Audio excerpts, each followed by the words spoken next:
We've arrived to the sequels. Yeah. Welcome, everyone, to Screen Weens, episode 152, where we're going to be talking about Star Wars, the Sequel Trilogy. Wow. As always, I'm London. I'm not London. That's Thomas. Hello. And we talk about movies on occasion. On occasion. And today we'll be talking about those three, but as always, we're also going to talk about just the random shit we've been up to. If we've watched anything else, if we played anything else, if we've lived anything else. Yeah, not a whole lot going on with me this week. I was working more this week. Let's see. I didn't watch any other movies aside from the Sequel Trilogy. I played a little bit of Battlefront 2. That was about it. The original or the new one? The new one. Okay. Yeah. It was alright.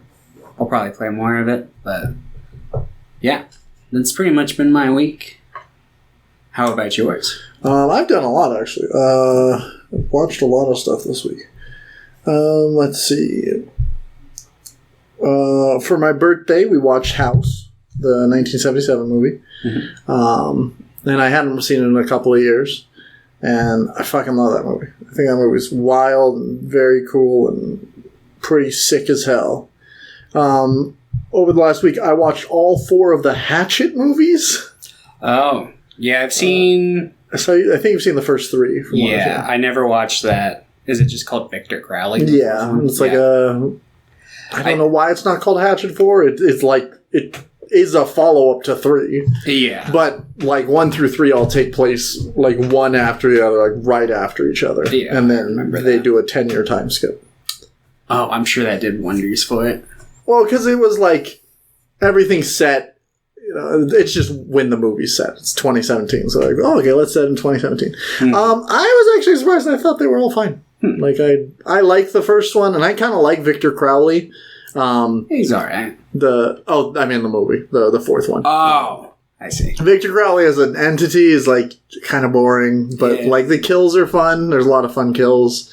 The first movie has such like an aggressively bad script that I think it like kind of circles around. I actually really like Joel David Moore as like a horror protagonist. Who? He's the main character of Hatchet 1. He's in, like, Grandma's Shaggy, Boy. Yeah. What? Shaggy. Shaggy? I mean, he looks like Shaggy. Does he look like Shaggy? I'm pretty sure he plays Shaggy in, like, a Jay and Silent Bob bit. And, like... I wouldn't be surprised. Yeah. But he's in, like, Bones as well. But, yeah, and he's the antagonist of Grandma's Boy. You've never seen Grandma's Boy? I've seen Grandma. You said the protagonist? The antagonist. Oh, the gamer guy? Yeah. Oh, I didn't even make that. He looks really different in that role. But I was a little sad that he didn't show up for the other ones. Well, I guess he's technically in a bit part in Hatchet 3. But Hatchet 3, I think, is probably the worst one. But it does my favorite thing a bad horror sequel can do, and that's have a well-armed militia go after the thing. That's my favorite stupid thing. Like, when I watched all the... Friday the 13th movies. When Jason goes to hell. Yeah, the beginning of that, I love that scene. It's like, why didn't you guys do this? Yeah, I think they'll send like swarms of cops after him, but not like... no, send it all! It's just stupid. I think I didn't give any of them higher than a 6, but I was surprised that I didn't think any of them were like unwatchable. I was like, I like all of these, or I enjoy at least my time with them. They're alright. To the point that I'm like, cool, I'm going to keep watching them. They're like maybe like a scratch above Full Moon's average quality. Yeah.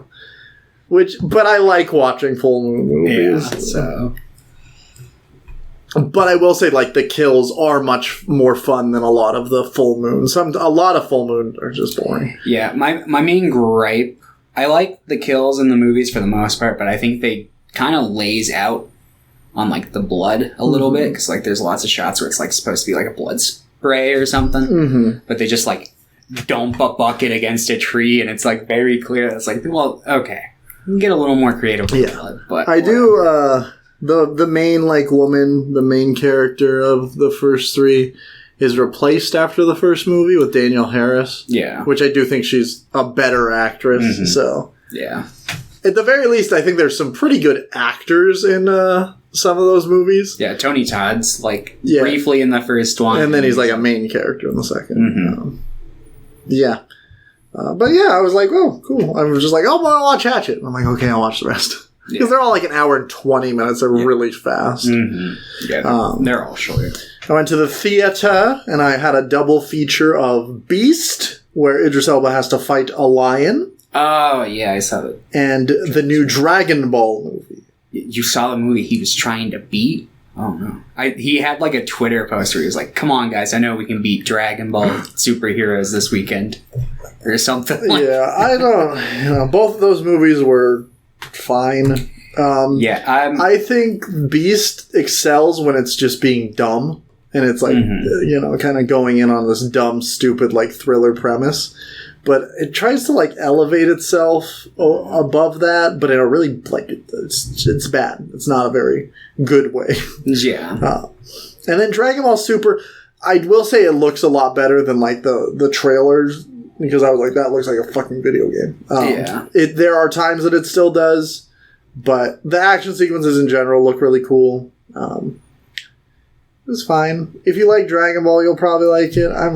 I'm super uninvested in the Dragon Ball franchise as a whole. I will say, recent years, Goku and Vegeta are in the movie for like 4 minutes. Yeah, I was watching the trailer and I was like, this is pretty like Piccolo Gohan heavy, which I thought was interesting. Piccolo's pretty much on a spy mission towards the beginning, and he's like sneaking around. It's great. Like that's when the movie's excelling. And I've always liked Gohan. I think Gohan's a pretty interesting character. But yeah, I like to go on, and obviously there's like the famous, like after the Cell saga, his character clearly got kind of like streamlined for Goku to come back, and since then he's been just on a straight decline. But I'm glad this movie finally gave fans a little bit at least what they want. So but, like, the main antagonists aren't very interesting. A lot of side characters that are introduced aren't very interesting. And it's just like, it's not a Dragon Ball movie. Yeah. I think that the last Super movie, Broly, was really good, though. Yeah, I remember, think that movie's really good. I remember really liking that one. I wish it didn't quite just... Like, I like it, but I wish it wasn't like, all right, here's like all the plot to the movie, and then like the back half is just fighting. It's the same thing with superhero. Yeah, and it's like I don't really like that format. It doesn't quite capture like the good tension I like from the fights of like Z. But it's like it's what they doing. I think what's also annoying about the new one is there are two like big fights at the end. And the first one's really, really good. And then the second one's like it's like fine. That's annoying. You hit the peak. Yeah. What else did I watch? I watched all of the I Am Groot shorts. Groody? Mostly not great. Yeah. There's one that I enjoy. There's two that I enjoy. One where he's making a picture for Rocket Raccoon to like put on the fridge, which I just thought was really fucking stupid. So I was laughing at that. And then one where he finds like a colony of tiny little people, and I love that in sci-fi when it's like, look at these little people. I'm a big fan of that. Me and Hinata watched a documentary called Inside the Mind of a Cat, which is on Netflix, a new documentary. It's cool because you get to watch cats for an hour. However, it does feel like it was made for people that have never seen a cat in their life. They're like asking a lot of questions like, does a cat know its name? And I'm like, yes! What? Have you ever interacted with a cat? I think it depends on the cat, because like my roommate's cats, they don't respond to any names. Well, and they're like, well, yeah, we here's us like proving that they know their names. They just, a lot of these cats just don't fucking care. Yeah, I also don't think it helps that they gave the cats similar sounding names. So there's Cleo and Kiko. So it's like, oh yeah, I'm sure the Key and the O are just totally, the cats can definitely make that subtle difference out. Yeah. And then finally, before because we watched Rise of Skywalker last night. But we went and we rewatched Nope because he wanted to see it in the theater again. And I still really like that. I think I like it. I liked it more on a second watch. And I think it's my favorite Peele movie now. That might change when I rewatch Get Out, but I really like Nope. Yeah, and that's what I've done. And I've been playing the Yakuza Like a Dragon game, which is pretty good. Issue is that, like, I'm maybe like 6 hours in the game, and I've maybe had like an hour of gameplay. It's so many fucking cutscenes and dialogue boxes. I'm like, Jesus Christ! And the story they're telling is pretty good. Like, it's interesting and compelling, but I'm like, there was like an entire conversation that went on for like 5 minutes, and it boiled down to like, it could have been like a 20-second conversation. Oh my God, what the fuck is going on? Yeah. Huh. But yeah, that's what I've done this week. And of course, I watched Star Wars. Yeah. Very cool. All right. I believe it's time to start. Let me double check that we don't have any questions, though. We do not have any questions, so let's start. The Force Awakens. Yeah, so I mean, okay. Let's jump back. The year is, what, 2015? 2015. So the year is 2014. You hear Lucas sold fucking Disney for... I think that was in like 2012. But yeah, back in the day. $3 billion or whatever it was. That's a lot of money. Yeah. Yeah. George Lucas is literally just like making short films in his basement until he dies now. Right. And they're all going to release when he's dead. Honestly, he probably could have got away with, like... I know he says he wanted to retire, but he probably could have got away with, like, not selling Lucasfilm and still, like, making bank without having to put a whole lot of work in. But he wanted to sell it because he had just had a daughter at the time or whatever, so he wanted to raise her. And he's like, well, do I want to do another trilogy, which is 10 years, or be more active in the first 10 years of my daughter's life? So he decided to sell, and he sold Disney the rights to Lucasfilm and all their properties, and he also sold them an outline for a sequel trilogy. He's like, I've been working on. I've been sitting on this. Yeah, so here you go, and they bought it, and they're like, yeah, we'll buy it. And they threw it in the garbage. Yeah, and there's a lot of talks like online, like a lot of people going like, oh yeah, no, they definitely like coaxed Lucas into thinking that those were the movies they were gonna make. I don't know. It's hard to fucking say. I'm sure I could probably fucking believe that, but he also knew at the end of the day when he was selling it to Disney, they had no obligation to make those movies. Yeah. And they didn't. They made something kind of similar, like, cause like, obviously like what I've read of them online of like what the sequels were supposed to be is like, it was supposed to be Leia and her children and, you know, trying to put a new republic together and the struggles that would come along with that, which I think would have been interesting because a big part of what I really like about Star Wars is kind of like the politics of the prequels. So that would have been right up my alley. It's like, yeah, it's way easier to like start a rebellion and try to fix the problems with the system. But then when you're in control of the system, it's like, can you actually fix them? Like, I find that to be a very interesting, very Star Wars-y kind of question. Yeah. But this trilogy doesn't explore those themes at all. Not at all. Yeah. But they do kind of stick with the grandchildren aspect to a certain degree. But yeah, I also heard that like apparently Lucas wanted Darth Maul to be like the villain of the sequel trilogy. He was like building them up to be like I've heard like a lot of stuff that like later surfaced in like The Mandalorian and like Solo was like stuff that was originally like part of his outline for the sequels. So I have not heard this stuff, but yeah. But so I think that's interesting because like obviously Rebels came out after the Disney buy, so it's like all the stuff that contradicts that in the current canon. It's like didn't exist at that time, so it's like, oh, that's kind of interesting. So, that would have been cool to see, but yeah, I guess I don't know. Were you excited at the time? I was like one leg in, one leg out. I was very skeptical. I was so excited. Yeah. I was so pumped. When I first heard about it, I'm like, Disney? Because even like when I was in high school, like, Disney? Oh, yeah.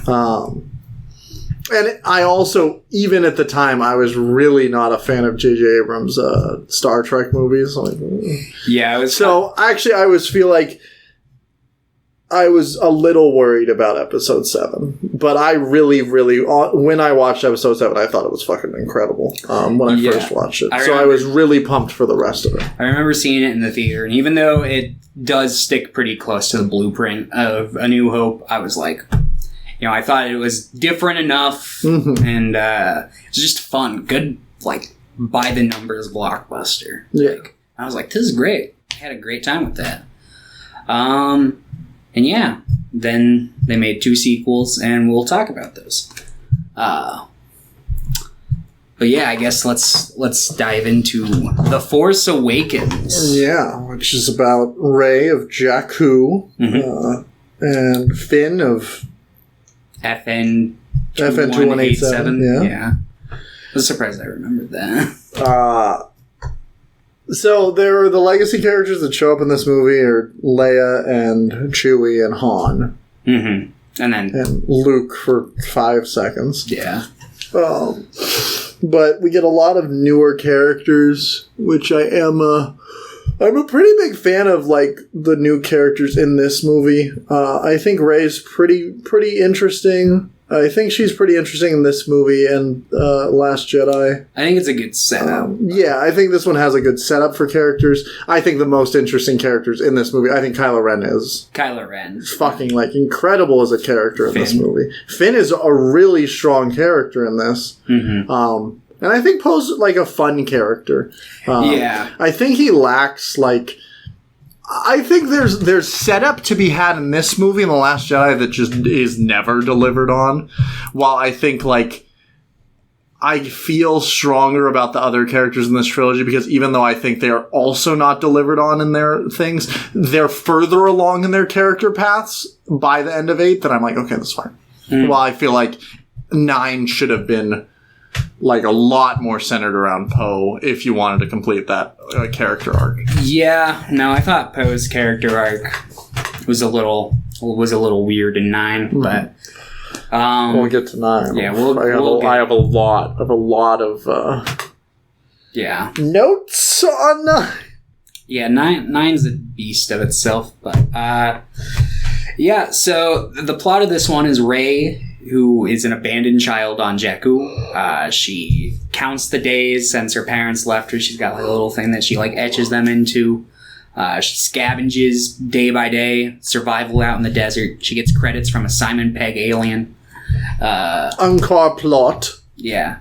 Meanwhile, concurrently, fucking Poe, who is like the Resistance's greatest pilot, is talking hotshot. Yeah, is talking to Max von Sydow. I love the random, like, Max von Sydow in this, Werner Herzog and fucking Mandalorian. Oh, is he in The Mandalorian? Yeah. I still haven't watched The Mandalorian. Yeah, he's in the first. He's like a recurring character in the first season. I've been real tempted to just say fuck it to like trying to watch fucking Clone Wars and Rebels before Mandalorian and diving in, but it's like, I still kind of want to watch fucking the rest of Clone Wars and Rebels. You could, at the very least, if you wanted to get a taste of Mandalorian, you could just watch the first season. I don't think you'll I know, but I feel like I'd watch the first season. I wouldn't okay, let's watch the second one. But, yeah, let's fucking see. So, concurrently, he's getting a piece of a map that's, like, got the location of Luke Skywalker, who has been missing for, like, how long? Like, 10 years? I think it's about 10 years that he's been gone. Yeah. And so, yeah, he's gone. They're trying to find him because the Resistance needs Luke Skywalker right now, so... But he's got it in his BB-8 droid. Oh no. The First Order, the Empire 2.0 shows up and they're like, no, we're gonna take that map. Kylo Ren shows up. He does that cool thing where he like freezes the blaster bolt. Or the blaster bolt. The Flaster Gold. The Flaster Gold. And then, yeah, this is meanwhile also where we see FN 2187 for the first time. He's not firing on civilians, so he gets back. He's like already traumatized. He's one of his friends died. He's like, oh. Yeah. So he gets back on the ship and he's freaking the fuck out. They've captured Poe and the droid has gotten away. And yeah, so he's like, all right, I'm going to help this Poe guy escape because I need a pilot. So he goes and helps this Poe guy out. And the two just have the best chemistry. It's so good in this movie. Yeah, it just, right off the bat when I meet, it's just like fucking instant. It's just like, yeah, we're going to do this. And it's just like... And they're in love. Yeah, they are. They should have been gay. They should have been. Then Disney would have had a harder time. Episode 9 pissing me the fuck off. Okay. Yeah. See, my headcanon is that just Poe is extremely bisexual and will fuck anything that moves if he can. So it's just like, all right, cool.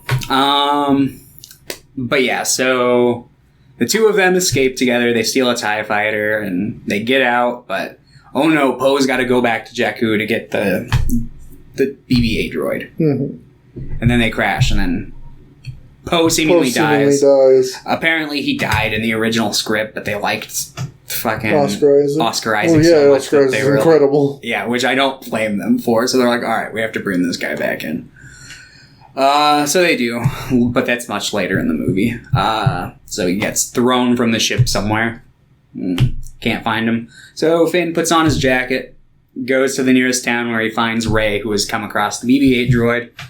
And they're like, hey, that's my guy's jacket. And Rey goes to beat him up. And he's like, oh, wait, no, don't beat me up. I'm part of the Resistance. He's dead. But we need to go back to the base and get out of here. So the three of them embark on a journey across the galaxy in the Millennium Falcon, which is at like a fucking junkyard. Mm-hmm. And they come across Han Solo up in space, and he has a bunch of Rathars and the guy from Equal Wise from yeah, he shows up. I hate that this is just two human factions, by the way. Every time I'm like, why weren't these like two different alien, weird alien groups that are just like hounding them? Would have been so much cooler, but oh well. So yeah, he I don't know. Should have been grown up Rod of the Hutt. Rod. That would have been a deep cut. I don't think anybody would have seen that coming. I would have been like, holy fuck! Yeah, that would have been nice. But yeah, so whatever happened, like canonically, to the rest of the Hutt? So Rada, I have no idea. Because I know that there's more than just Jabba, Rada, and his aunt. I know his aunt, like, it's been a while since I've seen Clone Wars. I know she gets, like, fucked over and sent to prison or whatever. Yeah, I mean, the Hutt space is still there. And, like, I guess there are things in, I guess I'm gonna spoil. No, this isn't really even a spoiler. But in Book of Boba Fett, like, you see some other Hutts. Oh, okay. At the very least. Boba Fett's like, I'm gonna go live there. And then the other Hutts show up and they're like, this is my house. And he's like, no. Huh. Okay. But, yeah, so fucking... yeah. Han's like, alright, well, let's go to this place. I don't remember the reason they go there. They have to go to Maz. They go to Maz Kanata's castle. Mm-hmm. I don't remember what planet it's on. Yeah. But they need to get her to help them pretty much contact Leia. And she's like, you fucking do it. Yeah. And he's like, I don't wanna. And there, Rey gets Anakin's lightsaber. Mm-hmm. She's like, it's calling to you. Yeah. She's like, I want no part of this. And she's like, you gotta. She's like, okay. But then Finn. We've been calling him FN2187. Traitor. I was about to say traitor. Yeah. Poe gives him the name Finn because he's like, well, I'm not calling you FN2187. He's like, yeah, I like that. I'm like, hell yeah, brother. Let's fucking do it. Mm-hmm. But Rey kind of goes in the forest and gets captured. And Finn's like, no! And everyone's like, no! Yeah. And they have to go save Rey. Yeah. But Rey's actually fine. From What's it called? I just call it Star Killer Base? Star Killer Base. Death Star 3? Yeah, that's always what I call it. Mega Death Star. Super Mega Death Star. But, yeah, fucking... Oh yeah, the Hux has a big speech where he's like, "The New Republic lies to the galaxy," and then explodes like 5 planets. Yeah, it's a pretty intense speech. I like it. Is. I think Domhnall Gleeson's really fucking good in this trilogy. Regardless, that's the issue. Is like, especially in Episode 9, is people are trying, like they're like, oh, but they also look tired. It doesn't look like anyone had fun in that movie. They all just look sad. Yeah, no, they're... Especially Oscar Isaac. He's like, I have to say this line. He's like, somehow Palpatine returned. Yeah. I know Oscar Isaac and John Boyega did not have a fun time on... or I don't know if they had not a fun time shooting, but they did not like the material that they were given. Which is sad, because it's like... I don't know. It's so heartbreaking to see how many like actors end up walking away from Star Wars just defeated.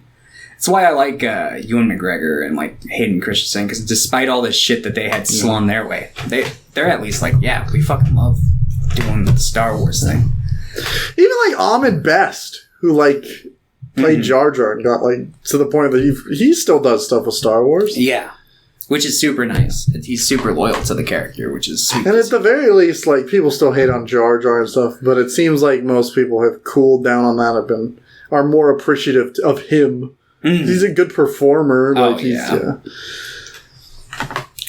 Yeah, because it's like, goddamn, Jake Lloyd, Rose Tico's actor. Well, Kelly Marie Tran still, like, does stuff for Star. Like, she is one of the only characters that voices herself in, like, the Lego specials and stuff. Oh, really? Yeah. And she still works with Disney. Like, she's the main character in Raya and the Last Dragon.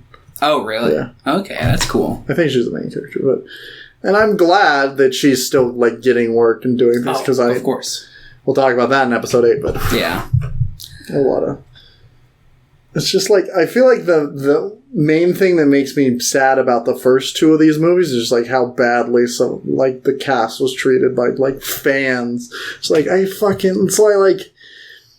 when somebody says like, "Oh, I like your tattoo in public," I'm just like, cool, thanks, and then I walk away. I'm like, I don't want to talk to somebody. It sucks because like there is like a good chunk of people who are like cool Star Wars fans. And I want to talk to people about Star Wars. Like, it's fun to talk about Star Wars. It's fun to talk about like deep cuts and like weird lore. Yeah, but you never know what kind of a fan. Yeah, they're like, "So do you like the sequels?" I'm just like, I've gotten to the point where I'm like, yeah, I like a couple, like they're fine. And then I just try to say like the most non-answer that like can just go away. I'm just like, don't talk to me about it. Yeah. I want to like the sequels. I really do. And I technically, I guess, do like 2 of them. So it's like, but... Yeah. Which is weird, because like, I feel conflicted on like Disney content in general for Star Wars. But like... a lot of it is really good. Yeah. Like, a lot of the books that have come out since that like acquisition has been really good. Yeah, I can't really comment on the books because I like... Well, you like Thrawn, right? I liked the first Thrawn book, and I thought the third one was alright. I remember feeling like it was a little too tie-in for me to get enjoyment out of it, having not seen Rebels, because I was like... I feel like it keeps referencing these events that I have zero idea of what the fuck they even are. So and to my understanding, like, I like the comics that I've read, but it seems like the novels are very tie-in-ish from what I've liked. Well, actually, that's my big... So there are some like I feel like Dark Disciple's pretty good at like being a good book regardless of if you've even seen any Clone Wars. Yeah. I've been working on a thumb drive that's got like the entire canon organized in order, so it's like eventually I'll make my way through it. Probably not in order, but like a lot of the comics now are just trying to tie everything together.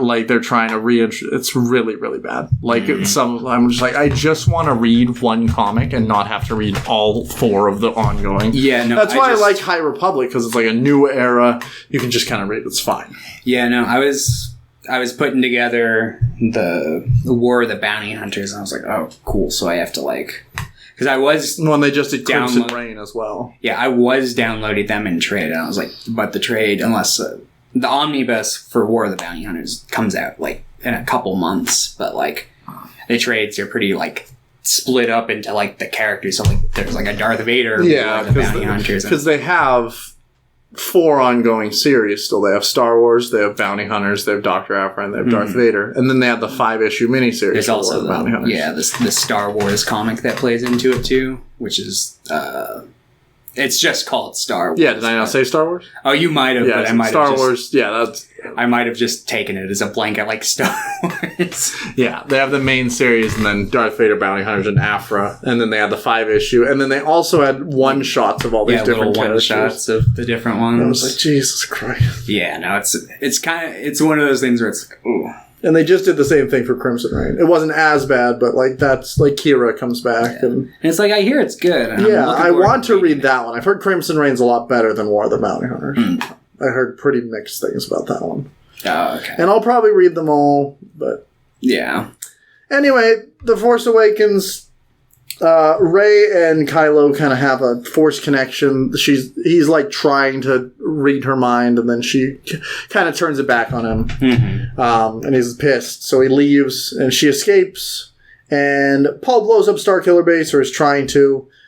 Her and Finn and Chewbacca are all like escaping. They're like, we're going to blow it up from the inside. We forgot to mention Kylo Ren kills his father. Oh, it was about to be there. Oh, well, because that happens before they try to escape.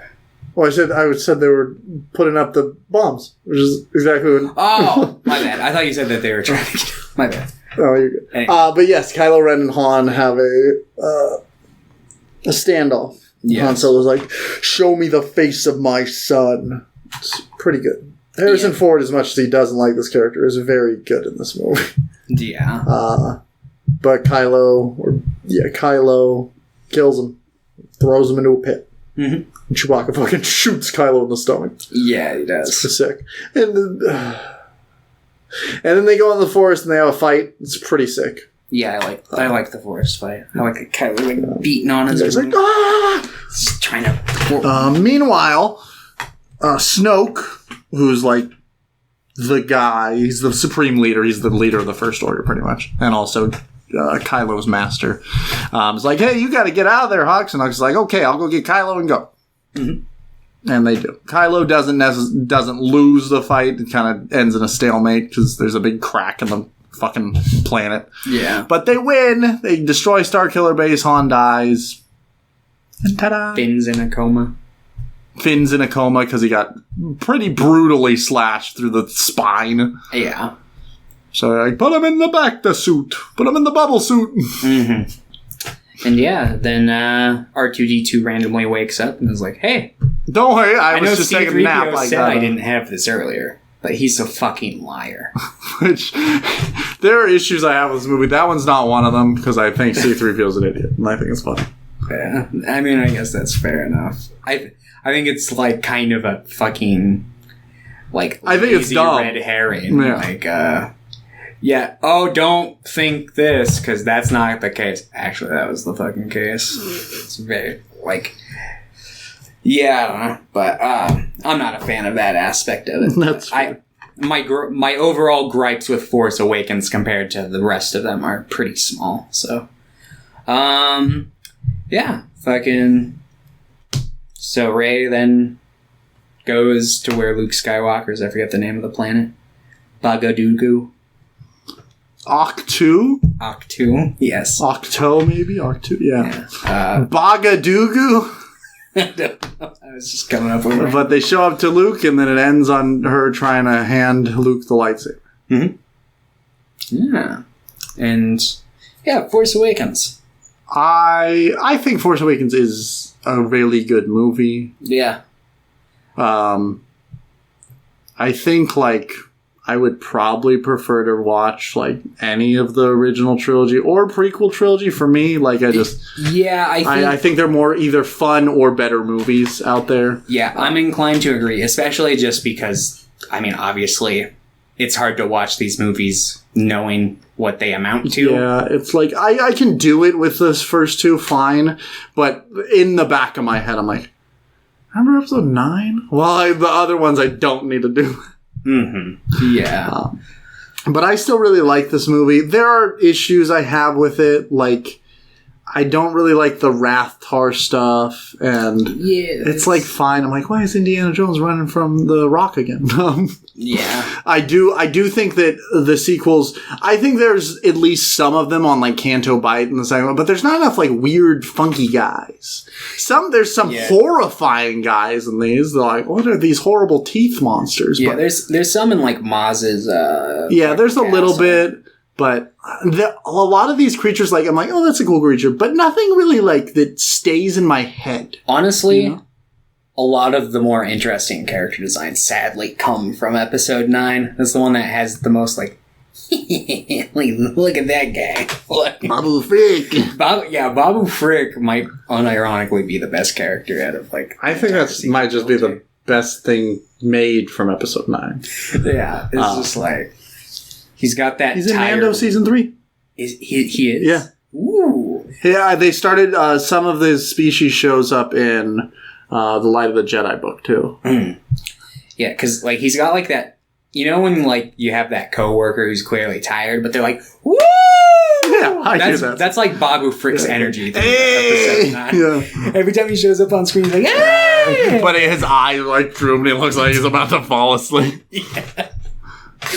Babu Frick. But I think episode 7's a good movie, and it's highly entertaining, and it gives us Adam Driver as Kylo, which I think is really good, and I think the build up to his reveal and his like face reveal and his stuff, I think that character setup's really, really good. I think there is a lot of really cool setup in this movie. I really don't like a lot of the world building in this movie. I think the First Order is bad. Like, it's a badly designed, like, antagonist. And it's, like, not even necessarily that I, like, inherently disagree with the idea of the First Order. It makes sense that with the power vacuum that something similar to the First Order would rise. Like, when the Roman Empire fell, you got, like, the Holy Roman Empire. Yeah. So it's, like, it makes sense, but, like, it just isn't really developed at all. And it's, like, I would be more okay with it. I was talking to Pierre about this too. I would be more okay with it if it was like two warring factions. Like, oh, it's the Republic against, and they're like big. But they immediately like divert it back to, oh no, it's Empire versus this small band of resistance by exploding everything. I'm like, that's cool. Like, it's a cool looking scene, but I'm like, that's not a great idea. Yeah, no, I feel you on that one. And it's like... shit, I completely lost my train of thought there. Yes, exactly. I agree with you. Yes. Yeah, I don't know what I was going to say. It's okay. But yeah, I still really enjoy this movie. I do like Maz Kanata's castle and that overart, like, that scene in general, and that planet. I like a lot of the designs of ships and costumes and stuff. Like, they look cool. They look like Star Wars. I like Unkar Plot. I like the horror... Unkar Plot? That's Simon Pegg. Oh, okay. Yeah, I don't know characters by their alien names. Come on. I knew it was Simon Pegg. And yeah, I really like Hux and Kylo's dynamic in this movie. Yeah, I like this movie a lot. Sorry, this is actively a really rough episode for me. Yeah, no, I feel it. It's less rough for me because I've got less skin in the game, but it does still hurt a little. It's just like, I really wish that they hadn't, but they did, so. I think you'd give this a 7? Yeah, 7 for 7. That means you're going to give a 9 for 9. You would give this one like a 7 or an 8. I think I'm at an 8. Okay. I do still really enjoy this movie, and it's Star Wars. Like, even though I'm not giving them all 10s, I still like really like watching Star Wars, and I feel like I do give everything maybe 1 higher than I would if it wasn't Star Wars. Yeah. It's fine. I can do whatever I want. It's your rating system. But yeah, let's talk about Star Wars The Last Jedi. So, On record, many, many times I've said this is my favorite Star Wars movie. is that still the case? That is still the case. Okay. I think, like, it does, when it ends, it does make me a little sad because I know what's next. But when I look at the characters in this movie, what they do with a lot of the characters, the structuring of it, it's still, like, my favorite story. I like the, like, deconstructions of these myths of, like, the Jedi. I really like what they do with the characters. It is much like Empire in the sense that it's all about failure and, like, the hope that can rise from that. So while I don't like what comes after it, I think it's really good. And I also, one thing that annoyed me, I think the thing that annoyed me the most when this movie was coming out, because people went fucking feral over this movie. It was so annoying, the discourse, because no one could just talk about it. But it was very I hostile. fucking hated when people were like, Rian Johnson just threw away everything J.J. written. I'm like, No, these all seem like logical places to go with the things that JJ set up. I will say that there are things that JJ set up that were bad decisions to begin with. Yeah, like a lot of people have like an issue with like Hermit Luke being like gone for what so the long, but that's it's like JJ. Yeah, JJ set that up. JJ's the one that made him on the abandoned island too. Like, like that, not like that decision to have like fucking Luke Skywalker vanish for like 10 plus years. Like that was all fucking JJ's decision. Now you could get into the specifics of, I don't think that Luke would cut off like communications from his sister. Like that, I guess, would technically fall into Rian Johnson's part because he wrote like the script for this one. But even then, it's like he's just working with what he was given. Yeah. He's trying to create like an interesting story. Because, I mean, there's that line early on, like, what, you expect me to pick up my laser sword and go, like, just save the galaxy? That movie would be kind of boring. Yeah. Well, and that's what everybody wanted. And that's what's so annoying. This is like people that like the you. I'm like, I fucking hate, like, God Emperor Luke, where he's just, like, going nuts on everything. I'm like, that's boring. Yeah, like, it's cool in a sense. Like, oh, cool spectacle. Yeah. But I don't want that. Yeah, I don't want that in my heroes either. Yeah, I don't think I'd want, like, an overpowered, like, Luke like that. I mean, obviously, I think they're doing this with a lot of the expanded, like, in between 6 and 7, but which I'm also fine with. Like, you can have that, but I like for a movie sense, I want that like failure, and I want that growth from it. Yeah, and I know a lot of people are like, but in Return of the Jedi, he didn't give up on Vader, but yet he sees the darkness. He didn't give up on fucking Kylo either. He, like, it's a split-second decision. Yeah. And it's like... Which he also did almost kill Vader. It's like, what the fuck are you talking about? Yeah, it's like he struggled with the dark side throughout the entirety of the original trilogy. Yeah, and, more or less. And the idea that he continued to do that for like 20 plus years, I think is really a really interesting exploration. Yeah. Because it makes Luke a much more interesting Jedi to me. Because he's constantly grappling with that anger that his father felt too. Oh, yeah. And it's just... Yeah, no, personally, Luke doesn't bother me in this movie. I just don't feel strongly about that. I know that that's like the big thing, and everything else is just kind of seasoning, because obviously you get the Holdo shit, which everyone's like, oh my god, SJW, she doesn't like flyboys and she's got purple hair, are you fucking kidding me? I'm like, people in Star Wars have stupid hair all the time. Yeah, but it's a woman, so it's a problem. Yeah. This is something I wanted to just talk about briefly, real quick. Because, like, I hate the amount of shit that Kathleen Kennedy gets from the Star Wars fan base. It's like, it's unwarranted. People act like she, like, doesn't like Star Wars. It's like, dude, she clearly likes Star Wars. It's her fucking job to like Star Wars. Also, like...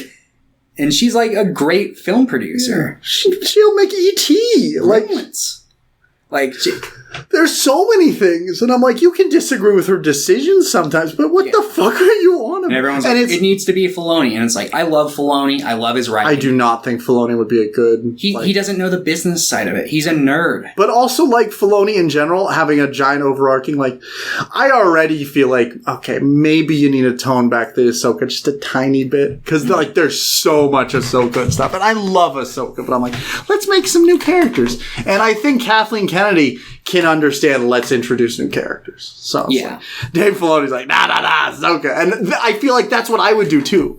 But I'm like, no. Let's have more characters. Yeah.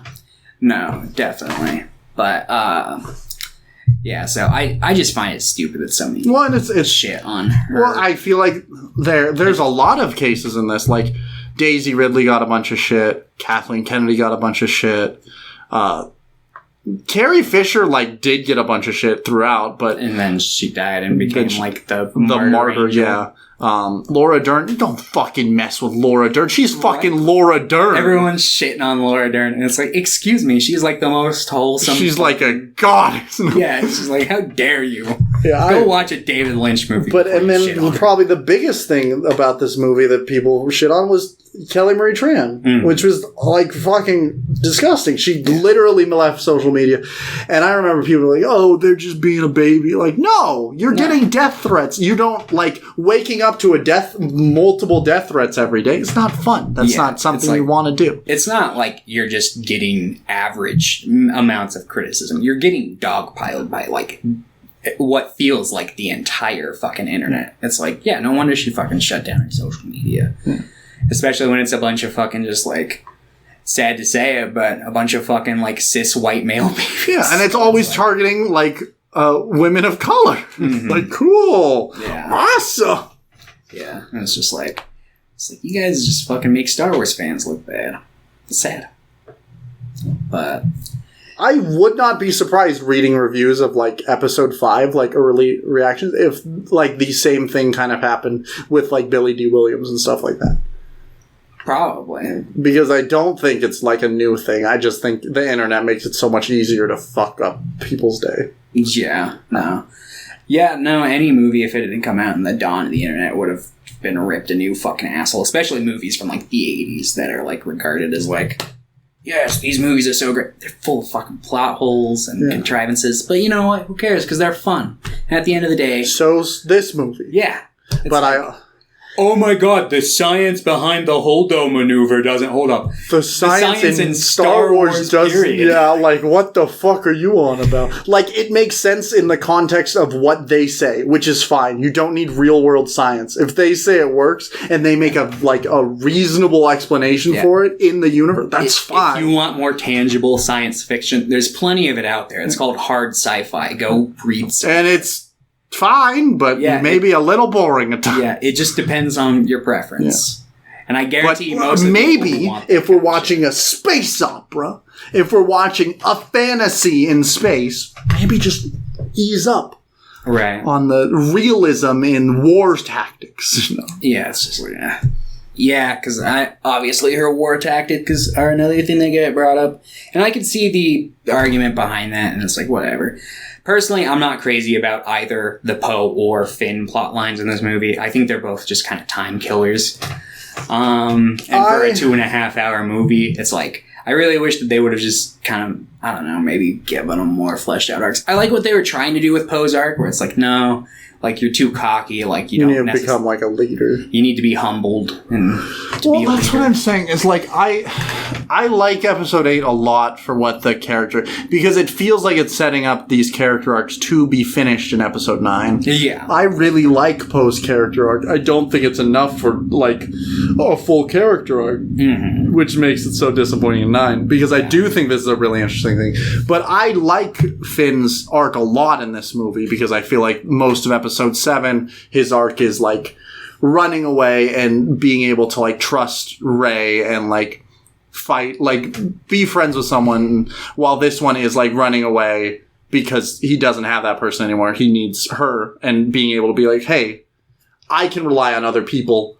I can also rely on myself. Like, I think it's a really good thing. I do think it makes his character really, for me at least, a lot more interesting.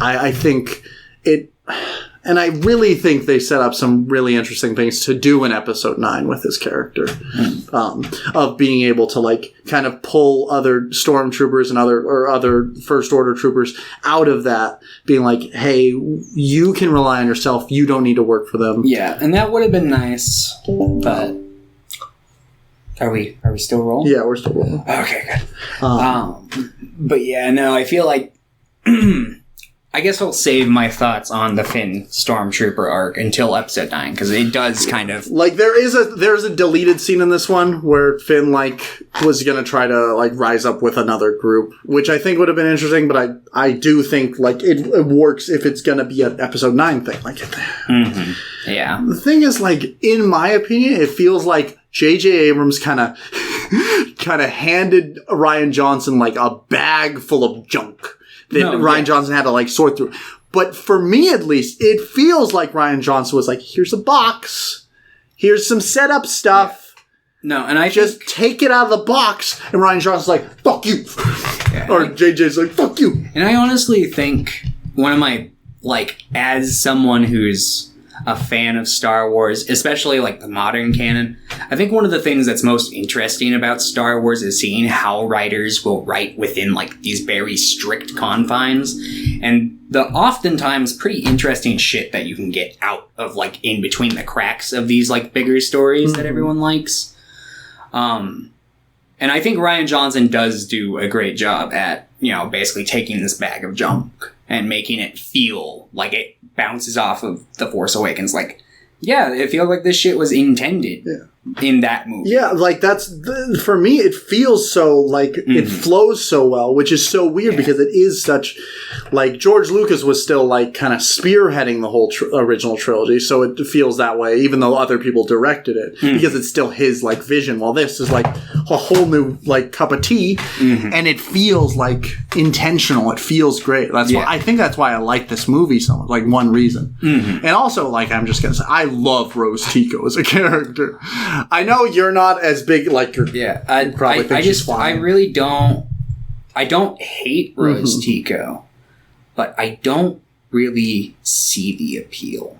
I mean, I think for me, I've always really liked characters in Star Wars specifically. I like the bleakness and people like falling to their own like malice and like vices. Especially like Jedi, and I really like when non-Jedi, non-Force users are the ones that bring the hope, are the ones that feel like the future, like they feel like we're gonna get through this because we care, we have the empathy. It's not just like a story about Jedi and Sith anymore. Like I think I really like what Rose Tico represents. It's honestly, and it's weird to say this, but I like her in the same way that I really like Jar Jar. I think they feel like thematically similar characters, while one is like kind of, you know, comedy character. I think I kind of get what you're saying. Kind of like how I'm going to use Superman as an example because it's the more blatant one for me. Like Superman, you know, he's inspired by, like, he inspires humanity, but also humanity, like, inspires him. Sort of. Well, I mean, I think that's,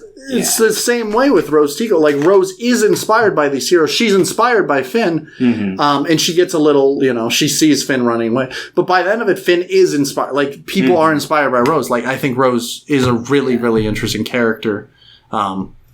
And especially because, like, you see her lose her sister at the very beginning. And in spite of, like, her entire world, like, that's the only person she knows, her entire world ending, she's still hopeful for the future. She still wants to, like, fight back. While Finn is, like, you know, trying to run away. I think they work really well together as a pairing of characters in this movie. Yeah. So that's why I like Rose Tico. I guess I can kind of see what you're saying. I don't know if I wholly agree, but I definitely do think that thematic bone is there, so fair enough. But at least you kind of get where I'm coming from. And then the main thing, like the main arc of this movie, though, between Kylo and Rey, I think, is really fucking good. Yeah, the Kylo Rey stuff is primarily what I like from this movie. I think the character writing of like Ben Solo in this movie and Rey, I think is maybe some of the best writing in like Star Wars movies in general. No, I really like it. And I really like the things that set up for their characters. That Episode 9 backwalk, like Kylo destroying the mask because he wants to form his own identity, or Rey losing her lightsaber because it's like she'll probably have to make her own. That pisses me off. There's like in the first like 10 minutes of Episode 9, they do so much to not just like break what they did in this movie, but what they did in Episode 7. Mm-hmm. A lot of it I'm just like, JJ, that's your fucking movie. What the fuck are you doing? Yeah, he was basically just like, what did the fans like? Okay, we're going to try to please every sect of the Star Wars fan base. And please none of them. Please, like, maybe 10 people. Yeah. But, yeah, fucking, so anyway, Rey goes to train with Luke. He won't train her. He's like, fuck you, I'm cut off from the Force. You don't need Luke Skywalker. Get over it. And she eventually wins him over with her charms, so he starts to train her a little bit. And yeah, basically, then she's like, alright, she finds out the truth about, like, how he tried to kill Kylo, or how he almost killed Kylo. And Kylo woke up and saw this, and then freaked out, and converted some of his students, and killed the rest. And then, yeah, basically she was like, alright, well, it's like, maybe Kylo's our only hope. And she goes to try and fucking sway him back over to the light side. Which she thinks she does, because then she goes and Snoke's there and he's like, yes, I can feel it. Kylo's that going. That scene's so good. Yeah, it's like he can feel Kylo's murderous intent, not realizing it's directed at him. He's like, he's turning his blade and he ignites it to strike down his true enemy, and it stabs through Snoke. In the theater, I was like, what the fuck? Because, it's kind of like, it feels obvious leading up to it, like what he's doing, but you still don't, like, when you first watch it, you're like, there's no fucking way he's about to do that. And then he does, and you're like, what the fuck? Yeah. And you get his sick death face on the floor. He's like,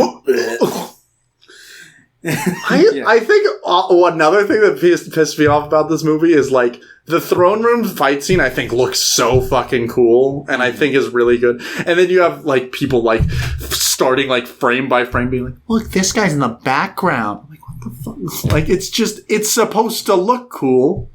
You have people, like, doing things in the back to make it feel elaborate. Like, you don't need...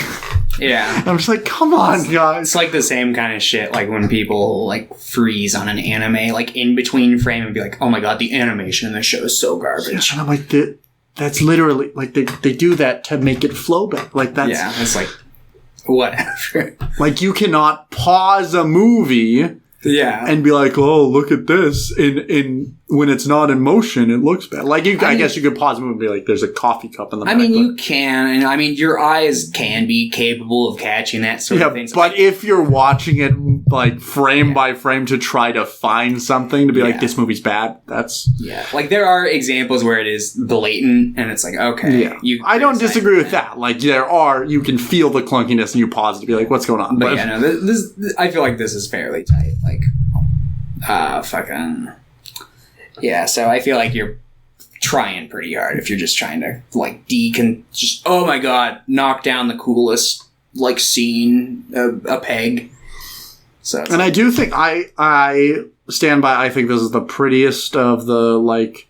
I think this is the prettiest Star Wars movie in general. No, he does a lot of great shots in it. Like, I think my favorite shot in the movie is definitely, like, when Leia's just standing on the salt planet, like, looking out, and there's, like, the little Arctic foxes. I love the, what the fuck is the salt planet called? Boogadegaro. What the fuck is the salt planet called? I don't know. Geru. God damn it. Yaka. Echo. Buki. Akadaka. What the fuck is wrong with you? Crate! God damn it. Crate. God. It's going for you were so close! Syllables. Akadaka, that's so close to Crate. Yeah. But yeah, I think Crate looks gorgeous. I also really like the different environments in this. I think I like the casino a lot. I think the casino is fine. I think Crate looks good. I like the red underneath, but I love because they knew people were going to be like, "This looks like Hoth," so they just have one guy go, "Yeah, this is salt." Yeah, the guy he talks to, the guy right next to him, is like that. That's Gareth Edwards, the guy who made Rogue One. Really? Yeah. Nice. But yeah, that part's just always makes me laugh because it's just like, that's another thing is like, while this is like a pretty sad movie and it has a lot of failure, it's pretty funny at times too. And I know that's a thing that people slain at this movie. They're like, I don't like the sense of humor in this movie. It's the same fucking thing as episode 7. Like, it's the And people really don't like the general hugs thing at the beginning, and I think it works solely because Domhnall Gleeson is just completely playing it completely straight. He's like, I can hear you. Can you hear me? Like, I think it's really funny. Mm-hmm. Also, Poe does almost the same thing in episode 7 when Kylo Ren's looking at him. He's like, so who talks first? You? Me? Like, it's the same type of joke. Mm-hmm. Yeah. They do it in all of Star Wars. It's not a new joke. Star Wars has always been kind of funny. He's literally like, hey, can you hold, please, in episode 4 when they're like going to send people? We're not going, no, we're fine. Yeah, how are you? Yeah, it's the same. Yeah, it's just like, I mean, granted, in the original trilogy probably has like the most subdued sense of humor out of all of them, but it's still like, it is a fun, goofy space adventure. Oh, yeah. It's sad, but... Yeah, fucking lines like, he doesn't like you. You know what? I don't like you either. Like, it's just like little fucking shit like that, where it's like, yeah, it's funny. I'm sure most of the lines fucking from Leia and A New Hope probably struck a laugh in the theaters when that came out. She's funny in that. Yeah. She's a bitch, but it's like, fun. It's like, good. She's great. Yeah, no. Leia's fucking great. Yeah. But I'm not super crazy about her arc in these movies, but clearly... Yeah, I like what they're doing with it. I think, like, and I get, like, you cannot, like, she dies. Like, yes, but I like where it's going in this movie. So that's, like, the one thing I won't really... I do think they could have handled her death better in episode 9, but I'm not going to criticize that as much. Mm-hmm. But I do think there's an interesting arc going with this. I think making her, like, a full-fledged Jedi in episode 9 is a fucking awful idea, but we'll get into that. Yeah, I mean, I'm not necessarily opposed to the idea of her having picked up the saber at one point. It's like, but like doing a full training, like, oh, I was a week away from finishing my training. Yeah, that seems a little odd, but we'll talk about that one in a couple minutes. But yeah, I like her character. I like everything in this movie, pretty much. I really, really enjoy this movie. I think it looks gorgeous. I like what they do with pretty much all the characters in it. Even like Hux, I really like that he feels so humiliated by that, because I think it really like makes sense to make him... We'll get to it in episode 9, but I think it sets up something really interesting for him that they just fucking ruin. Like, they obliterate his character in episode 9. Yeah. Like, literally they do. But I love this movie. Yeah, it makes me sad. Like, I'm like, what if Rian Johnson made episode 9? That would have been nice. Or what if people just weren't horrible, like, people to everyone involved? Like, death threats to Rian Johnson. Yeah, no, I remember when Knives Out came out, they were like, Rian Johnson can make a good movie. I'm like, yeah, he makes nothing but. Yeah, no, people are just shitty. Fucking, yeah. No, it's good. Yeah, it's a good movie. I don't have an extensive amount of problems with it. And I think it's a good follow-up to Force Awakens, which is more that I can say for the next entry. But, yeah. You would give this 10. Yeah. I'm gonna guess you're gonna give this one a 7? Yeah. Okay. Yeah. Alright, thanks everyone for watching. We'll see you. Oh, okay. Now, this is gonna be the most fun part. Yeah, I'm gonna get some water because I feel like I'm gonna be talking a lot.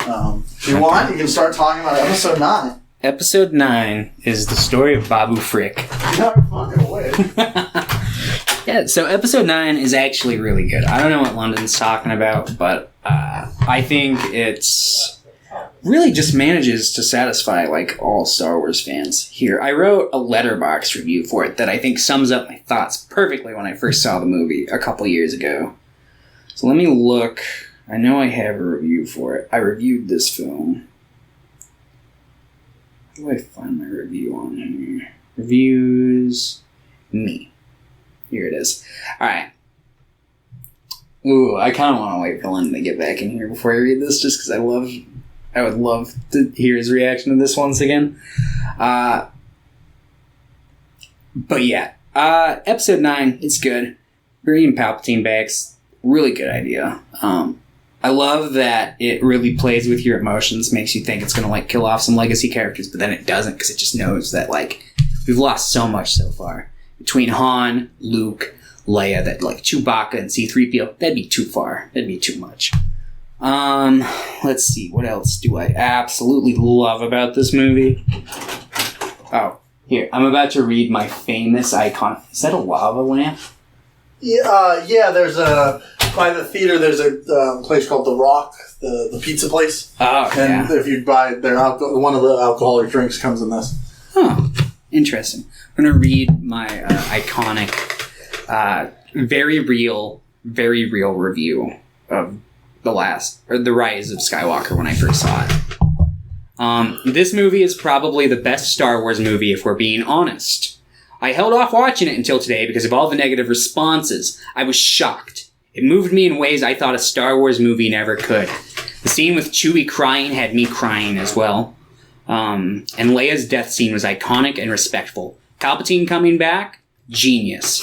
It just makes so much sense to do that here. Kylo Ren is too much of an edgy baby to be an effective villain, and Snoke is just a bunch of guys in jars. Palpatine is truly the only one with the eggs to be a major antagonist of 3 trilogies in a row. Rey's arc is really emotional, but triumphant, and Poe and Finn's on-screen chemistry is out of this world. The other Star Wars films are honestly really slow and boring. In the old films, it's like lightsaber battles or slow fencing matches, and the prequels, it's all Senate this, Senate that, trade route, I hate sand. And Rian Johnson made a Star Wars movie that was boring and made Luke old, angry, and boring. So much so, he died. But both JJ's Star Wars movies have been fun, exciting, entertaining, and emotional. So much so that even Luke came back. I say if you love Star Wars, you're probably going to love this movie. And if you don't, I'd say check out this one because it may change your mind. 10 out of 10. With 8 likes. Here's my review, my first review. Famously, I bought 2 tickets in a row for this movie. You were really excited. I was so excited. I remember being like, it's got like Zack Snyder Justice League co-writer on it. Yeah, I had hope, you know. Yeah. I always try to have hope. And I was like, I'm going to see it. I'm going to see it twice. And I saw it twice. And here's my first review.